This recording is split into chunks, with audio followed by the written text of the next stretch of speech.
For some of you who did not collect prior homeworks, there may be 2 or 3 of your old homeworks.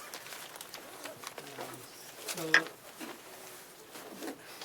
some of the last names are coming from back, some of them are coming from front. In fact, I should have see the last name is see the beginning and end, you will figure out.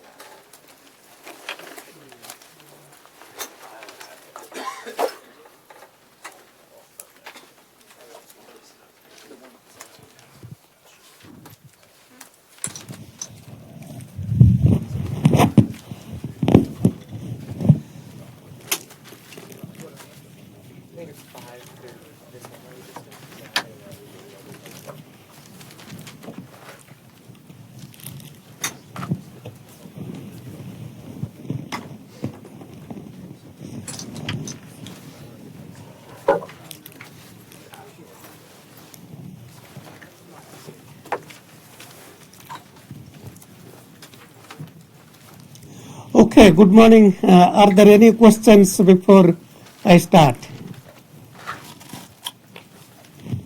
Except, of course, questions that will come in the exam, which I don't know. I have no idea. If I knew, I would tell you something about it, but I have no idea. Yes? So, last time for the first exam, you said we wouldn't need a calculator. Yeah, and yeah. On this homework, there was a lot of computation to do.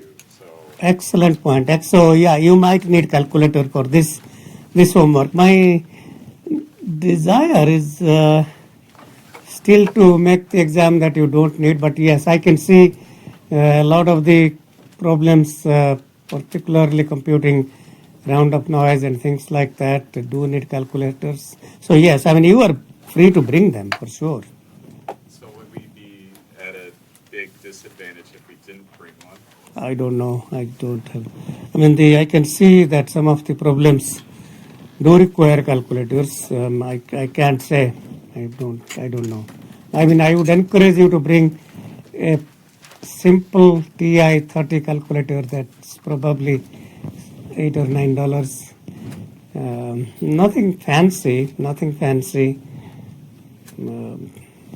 I mean, I'm kind of curious why you don't have a calculator or what?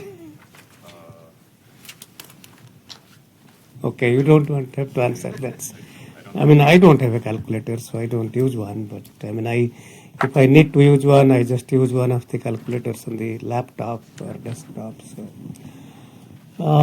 any other questions? So, in terms of exam, we can maybe wait and talk briefly about that.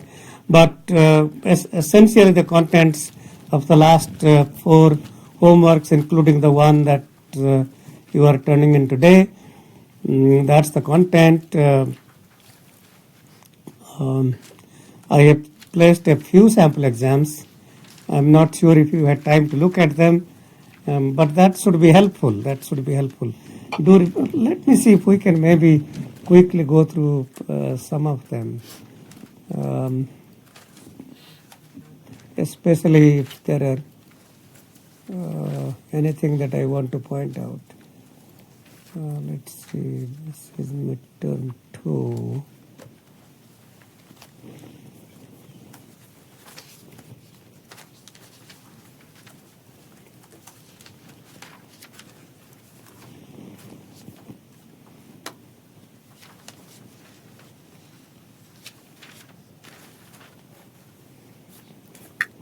I realized later on that it would have been nice to give you midterm 2 before midterm 1, so you would have benefited from at least one problem, but that's too late. Okay, so this problem here is typical of what we have discussed in the class. Given lowercase a, b, c, d, DFT is uppercase a, b, c, d. Find these things, and we have gone through some of these. I guess some new things might be part D. Part D says A plus D, B plus A, C plus B, D plus C. Anybody recognizes what this represents? Yes.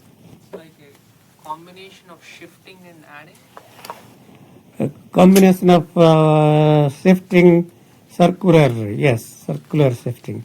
So for example, the first one, A plus D, so A is already here, and if you shift circularly to the right by 1, D linearly shifts right and circularly comes back, gets added to D. And then next one becomes B, and then A moves 1 to the right. So if we call the original signal xn, then this would be xn minus 1 plus xn. So xn minus 1 plus xn. So if you look at the answer to D, so x minus n minus 1 DFT is xk multiplied by e to the power minus j twice pi over 4, that's 4 point, times 1, which you don't see because that's shifted by 1 times k. So by linearity, this becomes then xk taken outside a bracket, 1 plus e to the power minus j pi k by 2. So that's what it is. The last, the part E minus 1, these are, you have to express them in terms of complex exponentials. Multiplying by complex exponential will be circular shifting in the DFT domain. So practice those kinds of things, and I asked them to use recognize these MATLAB commands, nothing fancy. Group delay, that's the command for MATLAB, and you can see that this is a linear phase FIR filter 1, 2, 3, 2, 1 of length 5, means n is 5, m is 4, so the group delay is m by 2 samples. And then FFT of 1, 2, 3, 4,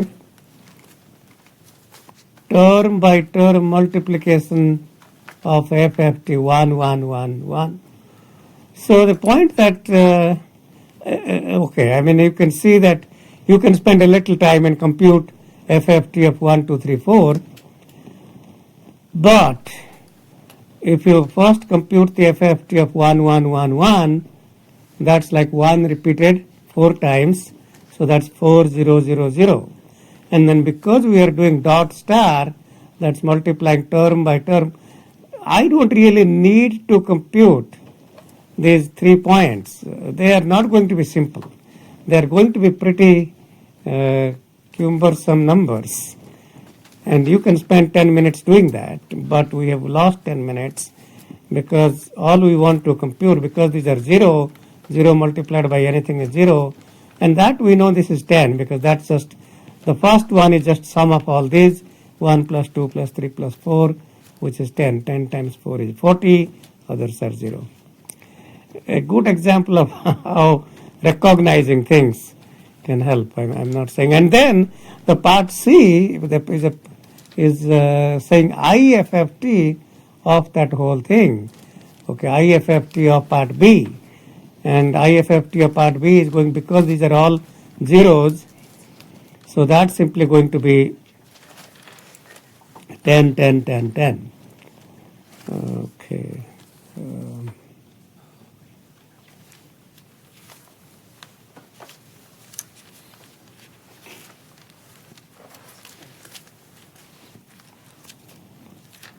Okay, these seem, I think a couple of them might be part D. Let's take a look. FFT of 1, 2, 3, 4 and multiply by itself and then take the IFFT. Okay, this one you do need to compute. So here again, so when you compute the FFT of 1, 2, 3, 4 and multiply it by itself, so think about FFT of 1, 2, 3, 4 is xk, and then the xk multiplied by xk will be x squared k. Okay, and then x squared k. So you could compute x squared k, but those numbers will be messy. Those numbers will not be good numbers to deal with. And so what the solution shows here is instead of computing the FFT and multiplying in frequency domain term by term, we can recognize that the IFFT of all of that is going to be simply, if we can compute the linear convolution of 1, 2, 3, 4 with itself, and then essentially do a time Eliased sum to keep 4 terms. Okay, I mean that the best way to think about this is if we multiply these 4 terms and compute the IFFT, what we are going to get will be a 4-point sequence. That 4-point sequence is sampled from the spectrum x squared k. So, so instead of computing all those things, instead of computing xk, x squared k, believe me, it will take a long time. So just compute the linear convolution and then do a time Eliased sum, so move these last 3 terms to the beginning. So 25 plus 1, 26, 24 plus 4, 28, 16 plus 10, 26, the last one stays the same. So it is kind of understanding how to do this. Maybe we have not had homeworks like that, but that's so certainly understanding time Eliased sum sampling in the frequency domain is equivalent to aliasing in the time domain, and that's what and what's being aliased. So try to understand some of those things. It's probably a good idea to just talk about some concepts that I'm likely to ask. I don't know what I would ask, but okay, so so that is the end of that. Let's take a quick look at any questions from the previous one. Okay, no questions. All right. So this one, I believe, was this your homework problem? Yes or no? I'm not sure. Okay, so that then you have seen the solution. So I do expect you to at least be able to transpose and then redraw and then maybe check. I mean, in this case, we can see what really is being so without, okay, let's talk about, given such a structure, what exactly is the output y? And of course, you can use these states and then compute. By the way, I would just mention that try to take a structure like this and just try to represent this as a state space representation. Treat each output of the flip-flop is a state, so there are 6 delays. Think of this as a 6-state digital filter and try to represent the state space. Practice that. We could do that now too, but I just want to go through how we can see what the output is without really writing down any equations. So I can see that output yn is a times, so this is signal xn multiplied by a goes to the output. Okay, what's going on here? So if you look at what's going on at b, so we get b times xn, and that b times xn goes to the output through 2 paths. First path through this path here that goes through 1 delay, so definitely that's bxn minus 1. The second one goes to the right, so this bxn minus 1 goes through the right and comes back. So that goes through 1, 2, 3, 4, 5. So from that we get bxn minus 1 plus bxn minus 5 plus cxn minus 2 plus cxn minus 4. So it goes through 1 and then 3 more in the bottom plus dxn minus 3. Okay, so that's, oh, I forgot another one. A times xn also goes through 6 delays through that path here. So that's the output. So so as it showed here, A times A, B, C, D, then C, B, A. Try to understand how to take those different equations and then reduce the number of multipliers. If I didn't give you This how to reduce. Instead of using 7 multipliers, we use 4. You should certainly be familiar with doing that. Try to understand the lattice, given direct form, how to get lattice, given lattice, how to get direct form. And that's part of your homework problem. Okay, so in fact the number of content has become quite a lot. I mean, there is quite a lot simple understanding of FFTs. So I do think the content is quite a lot, and some of that could be thought-provoking. But this is also a good way for me to summarize what I have taught, so that way I can think about making exam questions.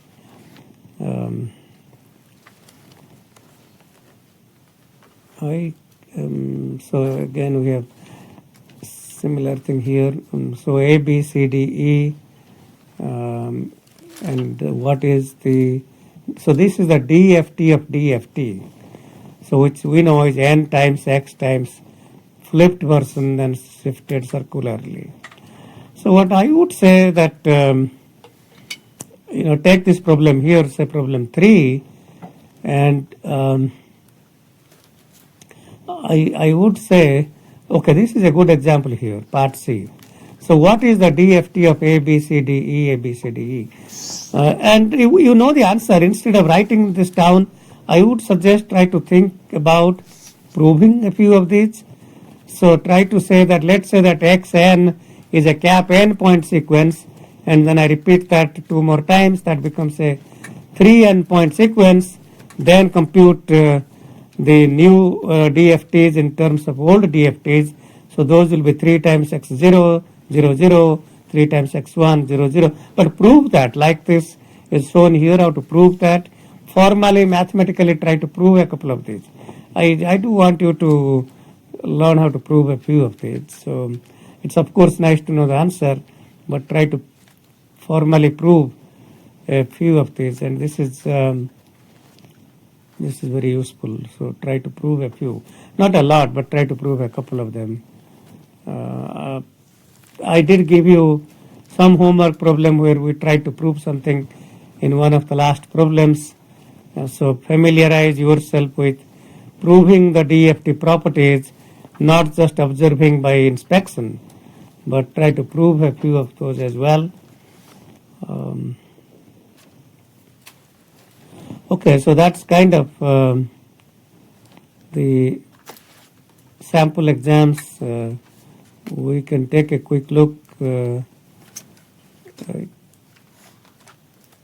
wonder.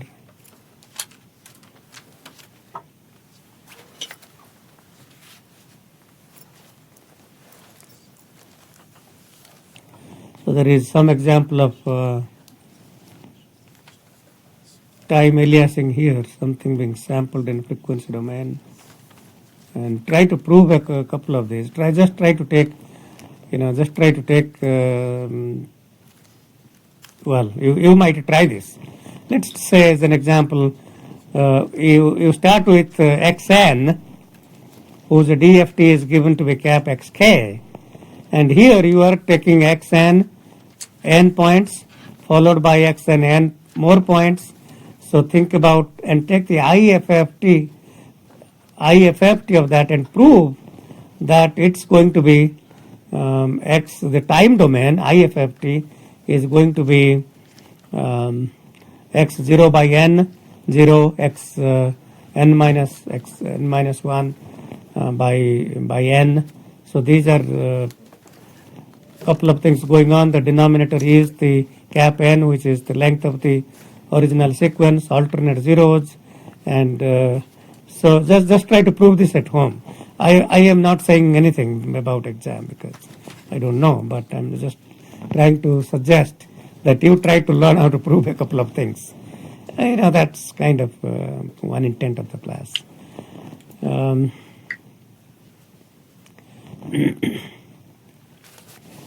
Review the homework solutions. The best way to prepare is just review the homework solutions and the sample exams. There is nothing more. And and I just mentioned prove a few things. So that's, you shouldn't have to do any more. Try to see how this proof is simple, might have seemed somewhat difficult, but this is an old exam question. There is an easy way and a hard way, but let's see if there is anything more I could point out here. Certainly there is a desire to recognize real FFTs are complex conjugates. It's important to know that property, even try to prove that. Xk is equal to X conjugate n minus k.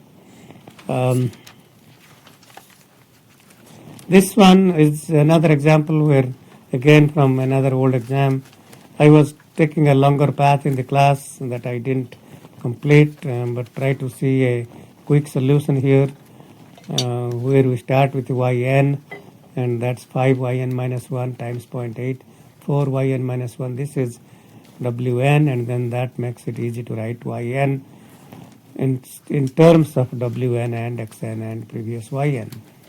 And that makes it easy to get the transfer function easily. Okay, so that's kind of a quick review of what to expect. Homework 8 solution, I think you are turning them in today, so I should be able to post them by tomorrow morning 9 o'clock or so. We wait a little bit because the Unite students are turning in to the Unite office by sometime by today, and then we receive them tomorrow. Let's see here. What else can I say? So homework 8 solution will be on the website soon. So again, that can help you review. Okay, so we can start with homework 9, and that's what I began to teach. So homework 9 in terms of due date. So next week Tuesday is exam. Next week Thursday there is no homework due.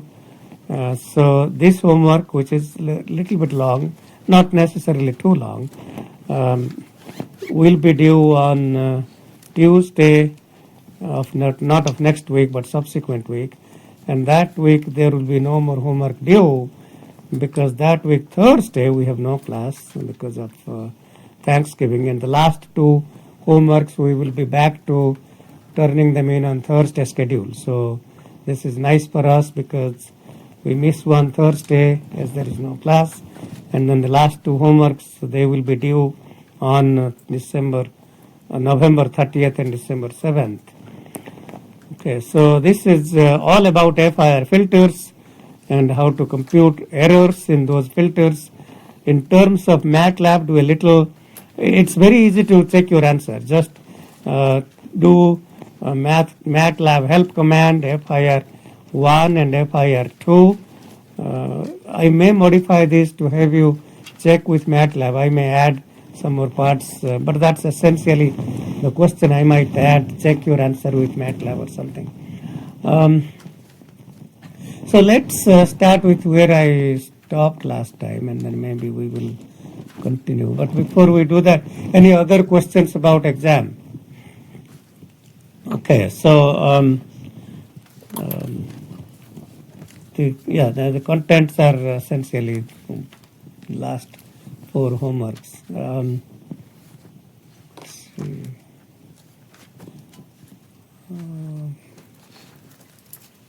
Lectures, yes. Okay, so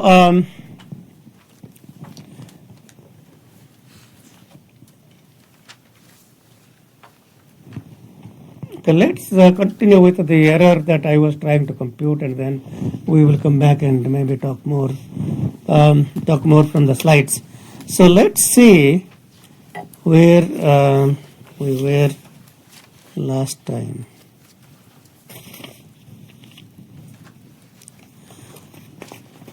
Okay, we wanted to see how well the filters that we are computing, are with respect to the error, the integral squared error. This is the integral squared error because we take the integral of the actual frequency response minus the desired frequency response, take the magnitude squared, and then take the integral over the period minus pi to pi. And obviously, obviously this is never zero because then we would need an infinite length filter. But obviously if error is less in the integral squared sense, then we are doing better. So if we are interested in computing the error, this error here, h minus hd. So I was trying to explain last class how to compute that. So we start by using Parseval property and take that integral over a period and write that as twice pi times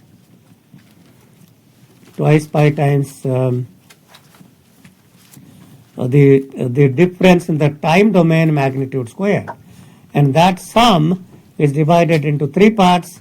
The hn is a m plus 1 point filter, so it's 0 for minus infinity to minus 1, and m plus 1 to infinity, and also the middle term is completely 0 because the way we choose the Fourier series coefficients is the hn, set hn equal to set h prime n equal to hd, and when you shift that right, hn is the same as hdn minus m by 2.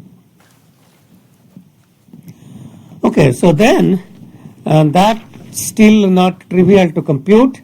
So then we add and subtract, we add this term and subtract this term, and then if we add that term here, then we have at least hd squared for all n from minus infinity to infinity, and that can then be written as another Parseval property as the integral squared integral. Here the time domain squared, energy in the time domain related to the energy in a period in the spectral domain, and then this term we know, this is what we have computed. This is computed by taking the IDTFT, inverse discrete time Fourier transform. So we know those things, and then you plug that in, and that's the error E. Okay. Okay, so that's the error E. So that's how you compute error.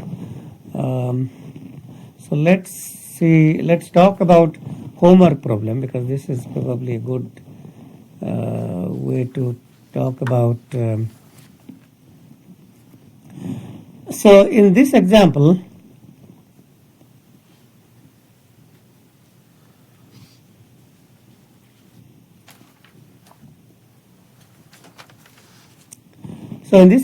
we are saying here that we are designing two filters, E1 and E2. It so happens that this is not the Fourier series approach, but frequency sampling approach, which we will get to in a minute. But so it says here calculate E1, calculate E2, calculate E1 minus E2, and the best way to solve that is exactly how I described.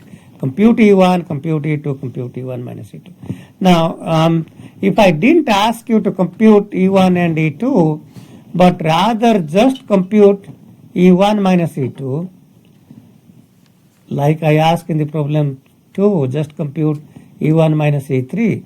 So the point is, if you are asked to just compute E1 minus E3 or E1 minus E2, then you should be able to do that without computing E1 or E2 explicitly.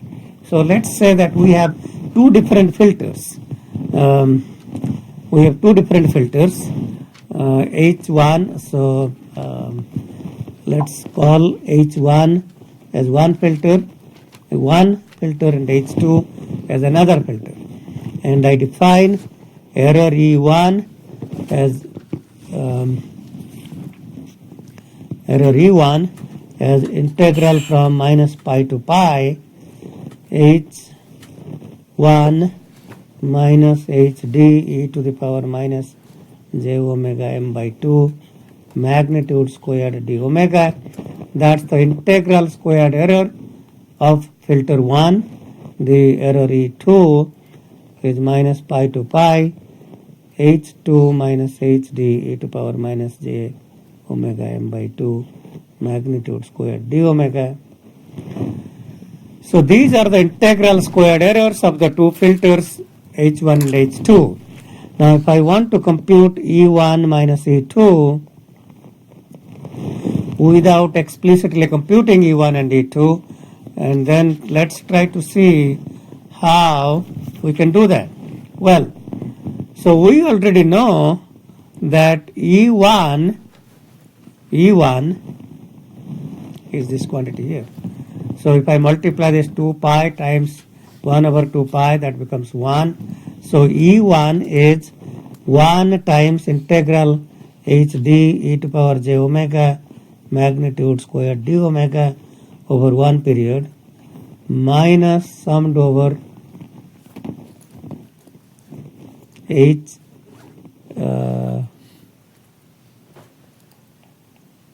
I'm not going to write this as hd squared because well, let's get back here.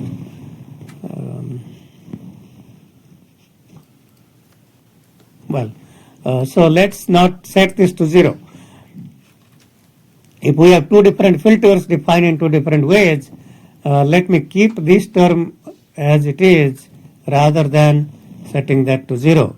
So we will have, let's see. So yeah, this term does stay. So minus hd squared n minus m by 2 n equal to 0 to m minus E2, which is going to be same thing, minus pi to pi hd e to power j omega magnitude squared d omega. Let me call this one m1 minus n equal to 0 to m2 hd squared n minus m by 2. Well, I should have plus that term here hn minus hd n minus m by 2 magnitude squared 0 to m1 by 2, and then plus hn minus hd n minus m2 by 2 magnitude squared 0 to m2. Okay, so I guess what I'm trying to say, because these are two different filters, they are different for some reasons. I'm not sure how, but they are different. And therefore, it may be that one is a 10th order filter, the other is a 16th order filter. So these M1 and M2 will not be same. In any event, this term cancels out. And finally, to compute E1 minus E2, we just need to compute HD at the center tap and the M1 by 2 to the left and to the right, and here compute M by 2 to the M2 by 2, N minus M2 by 2, N minus M1 by 2. Okay, same thing here, M2 to the M2 by 2 to the left and to the right, and then you have those things, and then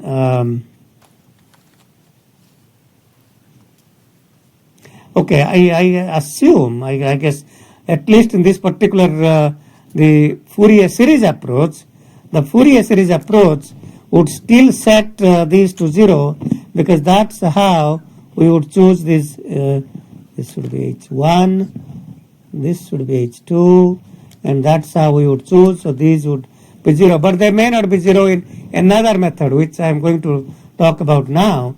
But at least in this case, at least in the Fourier series approach, the final answer is simply going to be, I guess I missed, when I cancelled out twice pi, I still should not cancel out twice pi from the rest of the things.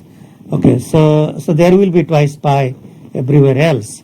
So let's write this as it was, twice pi times this whole thing, and there is 1 over 2 pi here, 1 over 2 pi here. Okay. So you can see how easy it is. So all we need to do is compute this minus minus becomes plus. So this minus that. That's all we need to compute. And even then, if M1 is say 10th order, M2 is 16th order, and as you I don't know. So it's just this minus that in that case. So in the case of Fourier series approach, E1 minus E2 can then be written as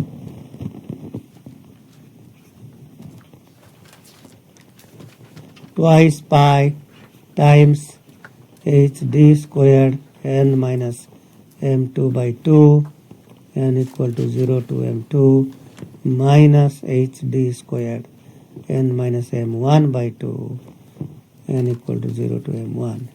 So that's going to be the final error. So in order to compute just the error difference of two different filters, there is no real need to compute E1 and E2 separately. Well, we have been spending time a lot of time to talk about how to do things quickly rather than in the long way.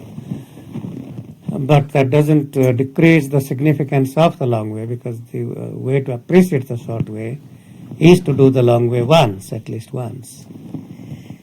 Okay. So let's go back to the slides and then see where we were in the beginning, and then maybe see if we can compute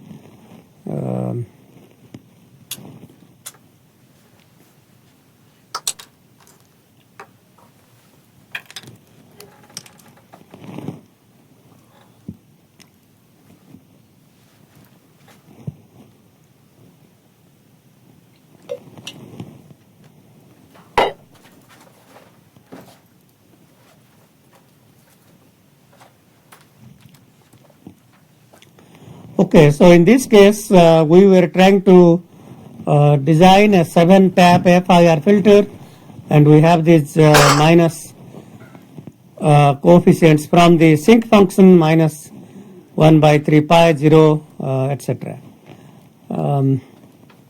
Okay, so that really completes the so-called Fourier series method.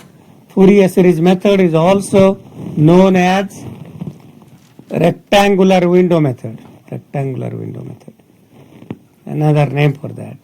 And why is that called rectangular window method? It's as if we are taking the sinc function and multiplying that by a rectangle, and then the rectangle forces everything from below minus 3 and above 3 to be 0, and then you can think of that as 2, as either multiply by the rectangle from minus 3 to 3 and shift the whole thing right, or think about it as first shift and then multiply by rectangle from 0 to 6 in this example. The notations are really not important, but the concepts are. So the next approach to computing filter coefficients is by what is known as frequency sampling. So this can be a very interesting approach in many applications, and we will see what the main difference is between the so-called Fourier series method and the frequency sampling method. So the frequency sampling method says that just sample the spectrum between 0 and 2 pi. By the way, I mentioned this before, but when you are thinking about DFT and IDFT, you must change your mindset to think about one period as from 0 to 2 pi, because the DFT that we are computing is not symmetric around 0. Rather, it's 0 to n minus 1. And think about n as twice pi. Okay, that's n is twice pi. FFT coefficient 1 would correspond to an actual frequency of twice pi over n. And that corresponds to a digital frequency of twice pi over n and corresponds to an analog frequency. In fact, we will start sampling right after I complete this topic. So we talked about analog sampling. Pi corresponds to the so twice pi is the sampling frequency fs. Pi corresponds to fs by 2.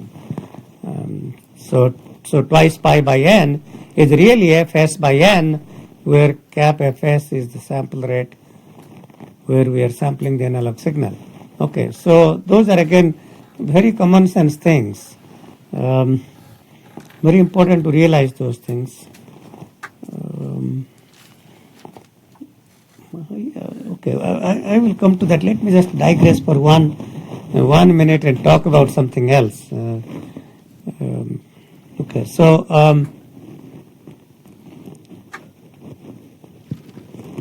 we'll come back to that. I just want to talk about another idea. So let's say that xn is a 10-point signal. Okay. So we have a sequence that's of length 10.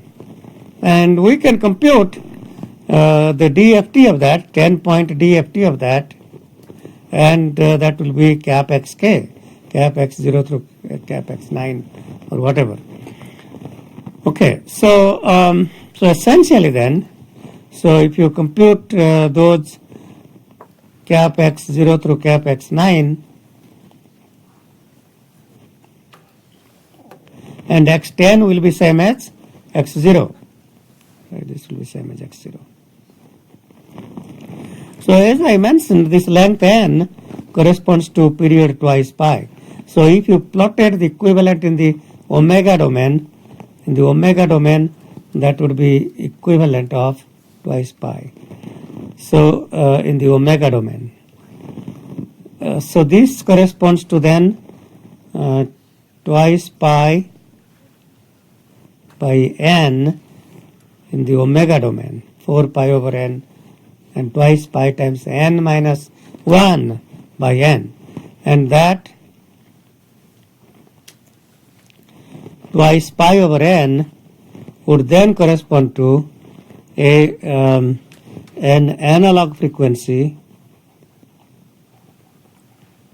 of fs, the sampling frequency. If the sampling frequency is 10 kilohertz, then this is really corresponding to the actual frequency content in the signal, and n is 10, so that would be 10 kilohertz by 10 or 1 kilohertz. So in other words, if I have sampled the signal xn at 10 kilohertz and I have 10-point signals, 10 points, then I compute 10-point DFT, then the effective resolution of the DFT sample is 1 kilohertz, 10 kilohertz by 10. So the resolution, and this is, I do want you to recognize this, we should not stop talking about DFTs and FFTs if you don't understand what's the frequency resolution of a DFT. So, and I might ask this in the exam. I mean, there is no reason why I shouldn't. So in this particular example, the frequency resolution is going to be twice pi over n in the digital frequency domain or discrete time frequency domain, which is equivalent to fs by n in the analog frequency domain. Okay, here is the question. Let's say that I still have a signal xn of 100 points. These were obtained, so this is an example, very simple example, and these were obtained by sampling some continuous time signal xt, some continuous time signal xct at say 100 kilohertz. And I am interested in frequency resolution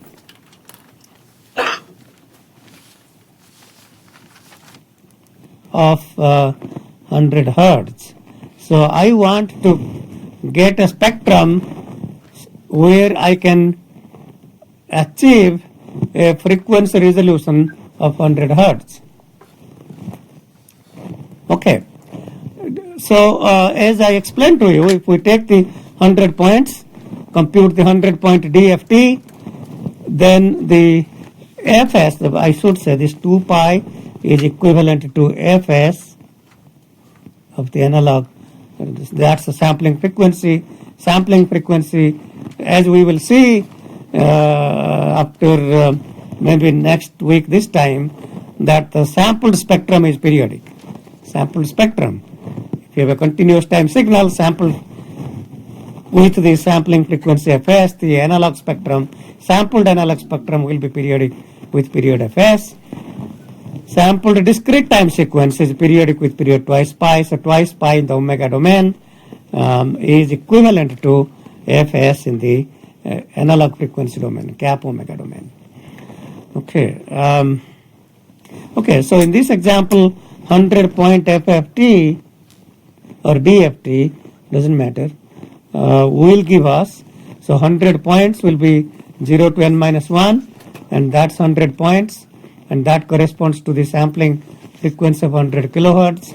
So this is corresponding to 100 kilohertz, means we can achieve, this gives us a resolution of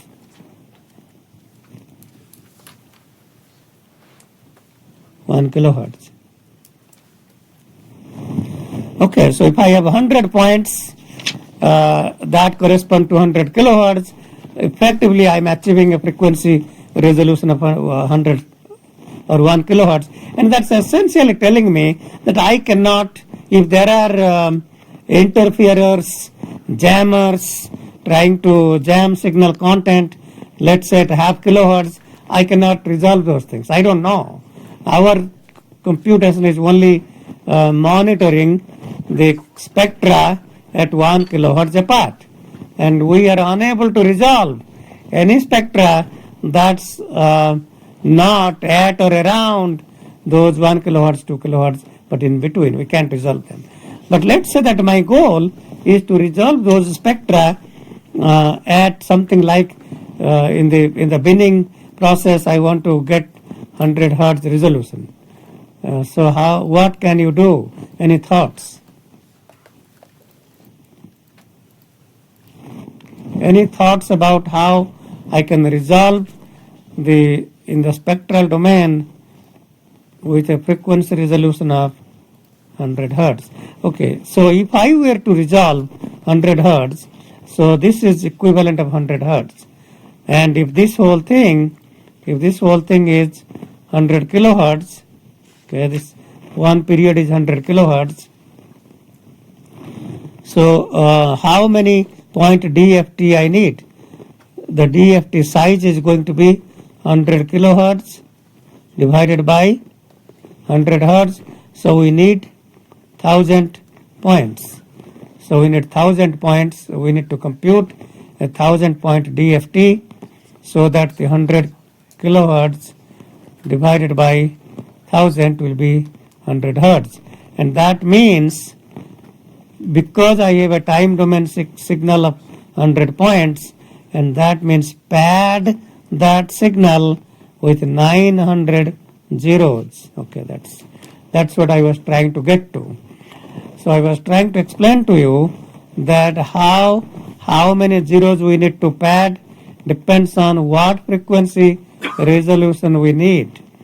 So if I have a 100-point signal sampled at this frequency, then in order to get 100 hertz resolution, I need 1000 points, and to get 1000 points, I need to append to the actual signal xn. I need to append. By appending zeros, we are not changing xn. Xn is still the same, but we need to make sure we pad. And how many zeros we pad? For example, if I want a 10 hertz resolution instead of 100 hertz, if I want 10 hertz, this will be, instead of 1000, will be 10,000. So 10,000 minus 100 will be 9,900. So that's how you compute how many zeros to append and how many point FFT to compute for a specific frequency resolution. very important to know from a practical perspective. Okay, well, I do want you to understand. Sometimes we may need to append zeros and compute higher point FFT for being able to resolve. And in the same way, if you are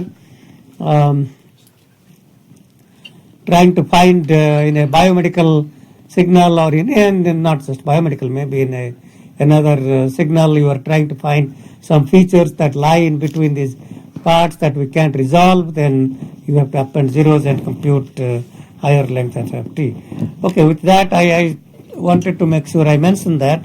Now that I have mentioned that, we can get back to frequency sampling. Okay. All right. So frequency sampling means simply sample the spectral domain and then take the IDFT. So here is an example. Let's try to understand this example, then we'll get back to previous slide. So it says here, design a 5-point band stop filter of type 1. So this is the band pass filter shown here. The band pass filter, band stop filter of type 1. So the band stop filter here stops the bands. This is actually a multi-band filter. So it stops the band, or no, actually it's not multi-band. It's just one band stop. So we are attenuating or stopping the band from pi by 4 to 3 pi by 4. That's what we are stopping. So one period typically we would show between 0 to pi, and then the other part was on the negative side, and then you shift that, and that lines up at pi, and then we complete one period from 0 to 2 pi. All right. So now this is one period of the spectrum, and I want to sample this. The idea of frequency sampling is just sample the spectrum at 5 equally spaced points. So if I'm computing a 5-point filter, we sample this at twice pi over n. If I'm sampling that at n points times k, in this case it so happens that n is 5. So what are the values? Okay, I don't see. Okay, what are the values at if I sample this at frequency omega 0 equal to 0? So what is the value of the spectrum at 0? That's 1. Okay. What's the value at twice pi over 5? Twice pi over 5, this is 0.25 pi, this is 0.75 pi, 0.4 pi is somewhere here.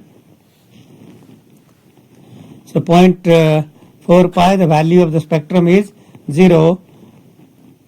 And then 0.8 pi, this is 0.75, so 0.8 is 1. And then 1.2 pi, this is 1 pi, this is 1.25 pi, so 1.2 pi, again 1, and then finally 1.6 pi. This is 1.75, this is 1.25, 1.6 pi, the value is 0. So cap H, which is the sampled value of the spectrum at n equally spaced points, is 10110. Any question about how we are getting these numbers? So if we have multi-band filters, not necessarily the multi-band filters, some of them could have magnitude 2, could be magnitude 5, whatever. So we sample them at equally spaced points, and we get those values.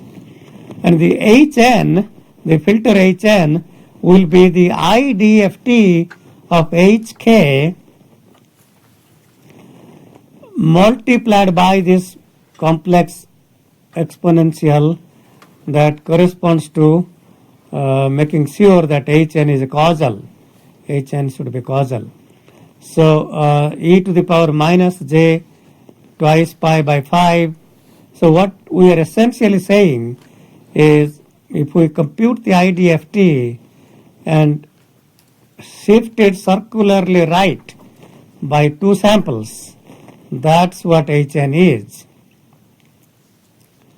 Okay, so then we take, so hk was 1, 0, 1, 1, 0 multiply by, so multiply by this e to power minus j twice pi by k times 4 by 2. 4 is the n minus 1. Length is 5, so m is 4. 4 by 2 is the amount of shift, and 4 by 2 is 2. 2 times 2 is 4. 4 pi by 5 times k, and k is 2. 4 pi by 5 times 2 is 8 pi by 5. 4 pi by 5 times 3, 12 pi by 5, and that's 0. Okay, and then to compute the IDFT, from the IDFT formula, that's 1 over n or 1 over 5 times xk times e to the power j twice pi over 5 times nk. Okay, so we have written them term by term, so that these are the xk values, and then e to power j twice pi over n times k. K is 2, so that's 4 pi. K is 3, that's 6 pi. And then you can manipulate that to get that as final answer as 1 by 5 times 1 plus 2 cosine 4 pi by 5 times n minus 2, n equal to 0 to 4. And that's, as you can see, because we multiplied by the complex exponential, that means it's now symmetric about n equal to 2. If I did not do that, then it would not be symmetric around n equal to 2. In fact, 0.6 would be here. Okay,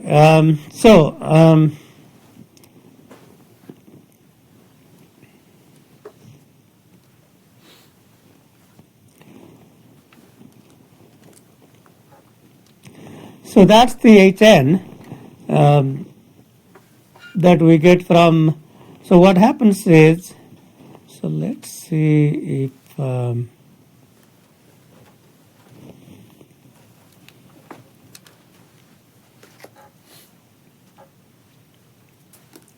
is this still open? Okay. So let's see if I can use FIR 1.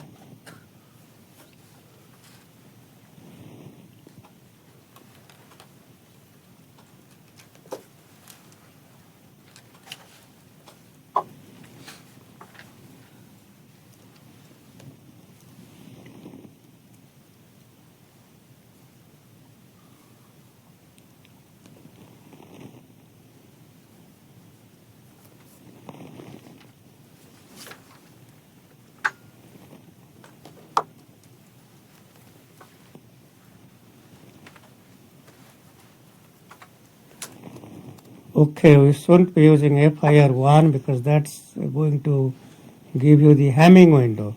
So we should use FIR 2. So FIR 2, n is the degree. So n is the degree or order. So Wn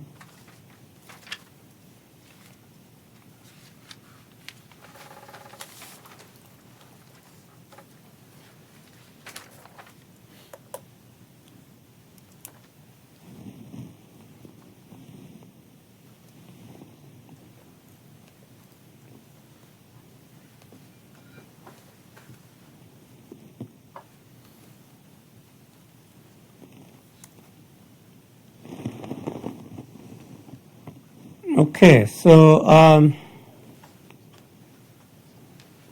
FIR 2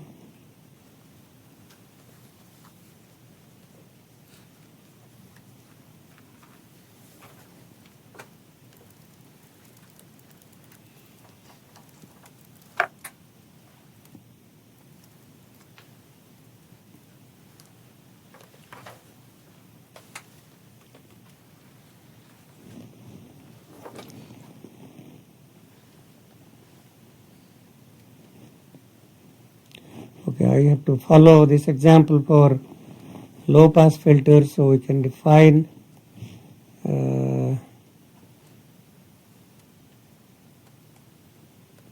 so So let's define f is equal to 0, 0.4, 0.8, 1.2, 1.6. Okay, so those are our twice pi over n times k, and then m equals the magnitudes are the magnitudes are, no, something is probably not right.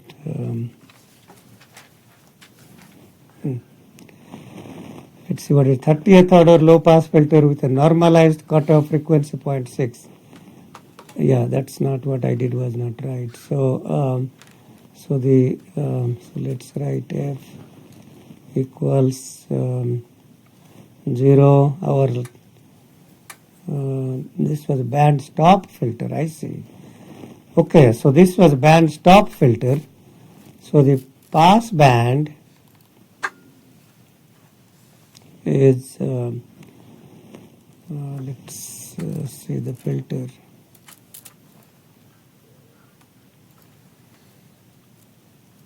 So the band edges are 0.25, 0.75, 0.25, 0.25, 0.75, 0.751.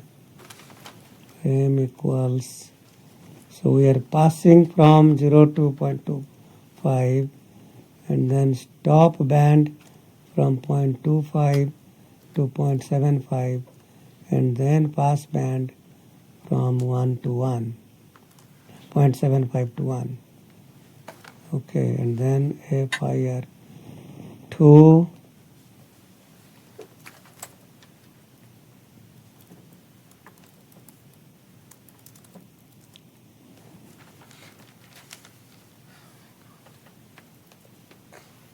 we are designing a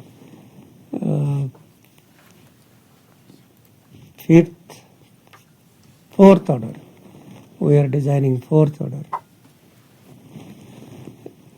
5 taps.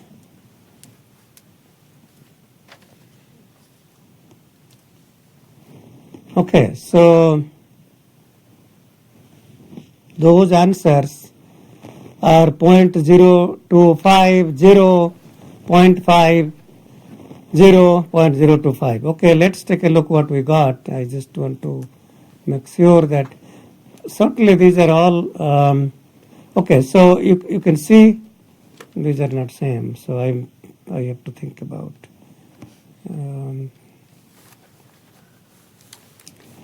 Is FIR2 the right command? Let's see. Frequency.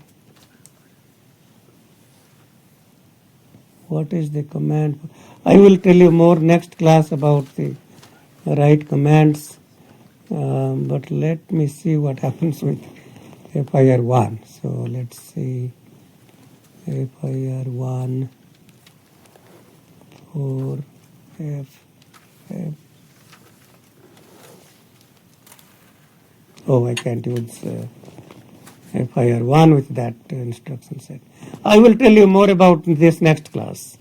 We certainly want to, and I will update the homework so that you can check these things. Okay, so that's oversampling. So what is the drawback? So what will happen is if you take the spectrum h e to power j omega, and you will see that at those points that we sampled, 0, 0.4 pi, 0.8 pi, 1.2 pi, and 1.6 pi, those values will exactly be 1, 0, 1, 1, 0. However, we have no control over what happens to h e to power j omega when omega is not one of those sampled points. And in other words, it may be that the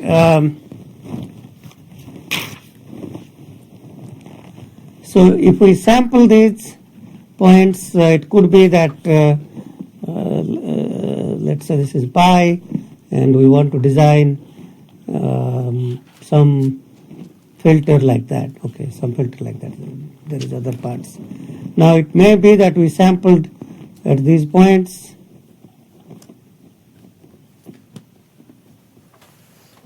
Okay, let's say we sampled at these points. And the frequency sampling method will give us, if we plot the spectrum of what we get, the H from Hn, it may be,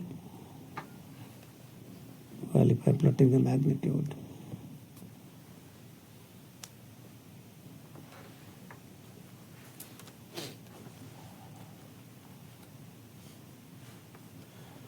Okay, so it will exactly match those points where we sampled. But we will have no control over what is the maximum error. That's the maximum error as it deviates from the original filter. Okay, so we have no control over that. So that's the main drawback. The main drawback of frequency sampling method.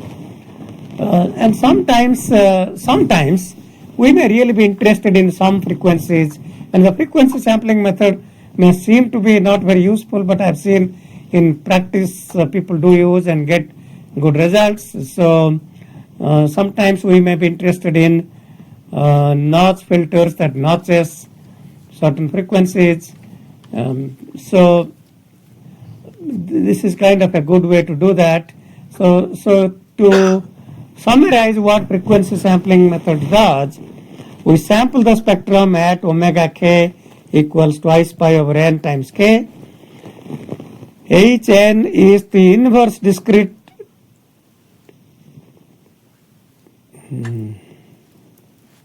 This is wrong.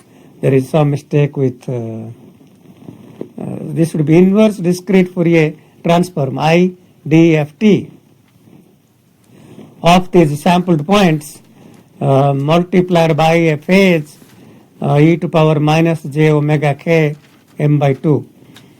I will try to correct that. Okay, so that's one example, and in this example we saw. So what happens? How can we improve this frequency sampling method? It so happens. Yeah, go ahead. If you go back one more slide, the very last. Oh, go forward one, please. Yeah. The very last step. Yeah. On this slide, how do you go from that step to this step on the next slide? Oh, here. Yeah. So what we are doing here is, for this term, take e to power j 4 pi by 5n, 4 pi by 5 taken outside a bracket, that became n minus 2. And this became, so minus j 12 pi by 5 is the same as minus j 2 pi by 5. 10 pi by 5 is 2 pi. And 6 pi by 5 is the same as minus 4 pi by 5. And then you take minus 2 pi by 5 outside a bracket, you get n minus 2. And then by adding e to power, so we get e to power j 4 pi by 5 n minus 2, and minus j 4 pi by 5 n minus 2 becomes 2 cosine 4 pi by 5. So yeah, we are using the periodicity property e to the power j 2 pi n is 1 for all integral n. Okay, so one other thing we can do, which is called the frequency sampling with oversampling. So let's say that I want to design a 5-tap filter, but I will go ahead and sample that at 21 points, and then only retain 5 of the 21 point IDFT, and that will reduce the error to some extent. So think about in the previous example, we sampled at 5 points, took the 5-point IDFT. Now I am sampling at 21 points, and if I took IDFT, I should have 21 samples. but I am only interested in the center 5 samples. Well, if you move the 21 by 10 units, that would be the full 21. And so one way to think about that is we want to compute 21 point IDFT, but keep the center and 2 to the left and 2 to the right, and then shift that. So that will reduce the integral squared error as shown here. And so the discrete error E as shown here, this is computing this is not computing the integral squared error, but rather computing the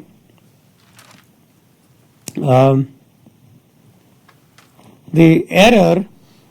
Let's see here what it is computing. I mean, something doesn't probably make sense.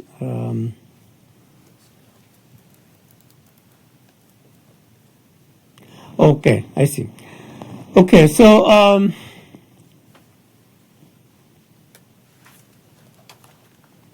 I should probably explain this.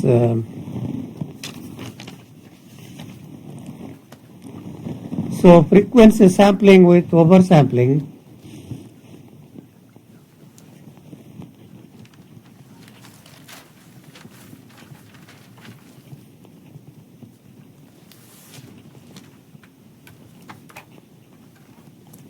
So as an example, if I want to sample at L points for designing a n point filter where L is greater than n. Okay. All right. So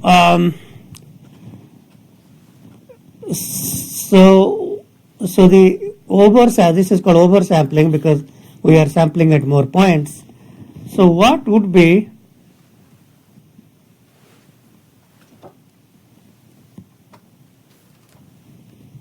we will get back to the error, but let's just go through this example of